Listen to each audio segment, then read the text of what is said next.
आज मैं आपको एक ऐसी बात बताऊंगा जो शायद आपने जिंदगी में ना सुनी हो। सुन लो। स्त्रियों से जुड़ी बात है। जिसको बेटियां बहुत हो गई हैं और बेटा चाहता है वो सुनेगा। आप सब सुनिएगा, सबके काम की बात। देखिए हमारा शास्त्र कितना साइंटिफिक है। ये बातें लाखों साल पहले लिख दी गई थी।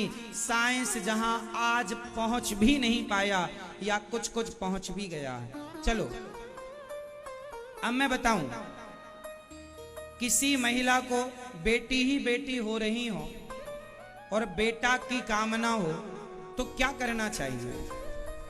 जिसे पुत्र चाहिए उसे क्या करना, और जिसे बेटा ही बेटा हो रहा हो उसे बेटी चाहिए, उसे क्या करना चाहिए? देखिए ये बात मैं कोई जादू टोना वाली नहीं बताऊंगा, लिखित में श्लोक के संग आपको बता सकता हूं। कहां लिखा है ये भी बता सकता हूं। शास्त्र कह रहे हैं, ये बात मेरी नहीं है, शास्त्रों की है। और कितनी गहरी बात है, मैं अभी इस बात को बताकर इसको साइंस से भी मैच करूंगा, समझिएगा। अब किस दिन गर्भाधान करने से लड़की होती है और किस दिन गर्भाधान करने से लड़का होता है, हमारे शास्त्र ये सब बताते हैं। सुनो, स्त्री का जब रजो दर्शन स्टार्ट होता है, जिसे कहते हैं पीरियड, जिसे कहते हैं मासिक धर्म, शास्त्र कहते हैं कि स्त्री का जो मासिक धर्म स्टार्ट होता है उस दिन से, वो पहला दिन से 4 रातें छोड़ दीजिए। 4 रातें छोड़ दीजिए। यदि 5वीं रात को यदि गर्भाधान हो गया तो बेटी होगी। 5 मतलब संख्या विषम, 5 मतलब संख्या विषम, और 6ठी रात को गर्भाधान हुआ तो बेटा होगा। सम संख्या में गर्भाधान ये शुरू कब होगा? जिस दिन महिला का टाइम स्टार्ट हुआ है, पीरियड, उस दिन से पहली रात, दूसरी रात, तीसरी रात, चौथी रात छोड़ के 5वीं रात गर्भाधान हुआ तो बेटी, 6ठी रात हुआ बेटा, 7वीं रात हुआ बेटी, 8वीं रात हुआ बेटा, 9वीं रात हुआ बेटी, 10वीं रात हुआ बेटा, 11वीं रात हुआ बेटी, 12वीं रात हुआ बेटा, सिर्फ 12। मासिक धर्म स्टार्ट होने से 16 दिन, जिसमें 4 दिन तो अशुद्धि के छोड़ दीजिए, बचे 12। इन 12 दिन में ही संतान उत्पन्न होने का विशेष समय होता है। ऐसा हम नहीं, शास्त्र कह रहे हैं। अब देखिए शास्त्र ये सम संख्या में लड़का और विषम संख्या में, समझ लो काम आएगा भविष्य में।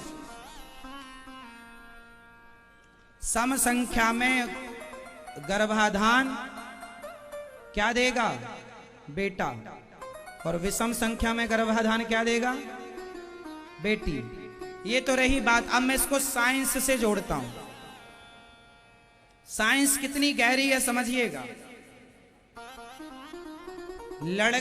लड़की, स्त्रियां जब मासिक धर्म से 4 दिन बाद जब वो बाहर निकलती हैं, अर्थात जब वो उनका मासिक धर्म समाप्त होता है, उसके बाद जो पहला दिन होता है, जैसे 4 दिन स्त्री शुद्ध हो गई और 5वां दिन, पहले 5वां दिन है, उस दिन उसके शरीर में वह तत्व तैयार होंगे जिससे पुरुष का संयोग होने से कन्या ही जन्म लेगी। कन्या के विषाणु तैयार होंगे और दूसरे दिन मतलब 6ठे दिन पुरुष तैयार हो जाएगा, मतलब पुरुष के विषाणु। ये फसल में भी होता है मैया, मादा पुरुष, ये सब चीजें पूरी सृष्टि इसी थ्योरी पर टिकी हुई है। पूरा संसार इसी पर टिका हुआ है। वो स्त्री के अंदर ही क्षमता होती है कि वो स्त्री रूप में एक्सेप्ट करेगा उसका। कहते हैं पुरुष का तेज स्त्री के गर्भ में जब जाता है तो स्त्री का रज पुरुष के तेज में मिलकर वो जो रज होता है स्त्री के अंदर भी एक तत्व पाया जाता है। वह तत्व 5वें दिन स्त्री रूप में होता है, 6ठे दिन पुरुष हो जाता है। 7वें दिन क्या है, जो हमारे सेल्स होते हैं ना, बनते और बिगड़ते रहते हैं। तो स्त्री का सेल्स बिगड़ गया, फिर बना, वो पुरुष का बनेगा, फिर वो बिगड़ गया, तीसरा तैयार होगा वो। इसलिए एक दिन छोड़ एक दिन छोड़, एक दिन स्त्री का एक दिन पुरुष का, एक दिन स्त्री का एक दिन पुरुष का। इससे देखिए साइंस, आज साइंस यदि पता लगाएगी तो आज लगा चुकी है। तो यही साइंस भी कहती है कि जब स्त्री के अंदर एक तत्व ज्यादा होता है तो बेटी का निर्माण एक तत्व ये ज्यादा होता है, और जब 2 तत्व हो जाते हैं तो जुड़वा संतान हो जाती है। जुड़वा संतानें कैसे होती हैं? एक ही भाग 2 भागों में स्त्री और पुरुष का तत्व मिलकर जब 2 भागों में पेट के अंदर किसी कारणवश डिवाइड हो गया तो 2 संतान की तैयारी चालू हो गई पेट के अंदर। ये साइंस है, ये साइंस जो आज बता रहा है, हजारों साल पहले हमारे ऋषि मुनियों ने बता दिया। कितना बड़ा साइंस, कितना बड़ा शोध है ये, जो मैंने 2 मिनट में पूरा कर दिया। इस शोध को बताने के लिए साइंटिस्टों ने हजारों लाखों करोड़ों रुपए खर्च किए हैं। कितनी बड़ी बड़ी मशीनें बनाई, कितना शोध किया, कितनी रिसर्च की, तब ये बता पाए। हमारे ऋषि मुनियों ने एक श्लोक में सारा लिख दिया। क्यों? शोध करके, यूं हवा में नहीं लिख दिया, शोध करके लिखा।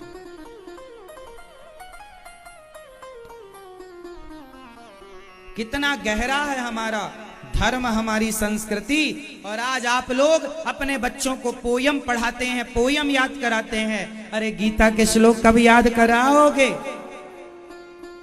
गीता के श्लोक कब याद कराओगे? रामचरितमानस कब याद कराओगे? अपने धर्म का पाठ कब पढ़ाओगे? फुर्सत ही नहीं है। तो आज से जागरूक भारतीय बनना है, जागरूक सनातनी बनो। सोया सनातनी नहीं चाहिए, जागा हुआ सनातनी चाहिए। कैसा चाहिए? सोया हुआ हिंदू नहीं, जागा हुआ हिंदू चाहिए, जो अपने धर्म के लिए जागरूक। कैसा चाहिए? उठ जाग मुसाफिर भोर भई, अब रैन कहां तू सोवत है, जो सोवत है वो खोवत है, जो जागत है वो पावत।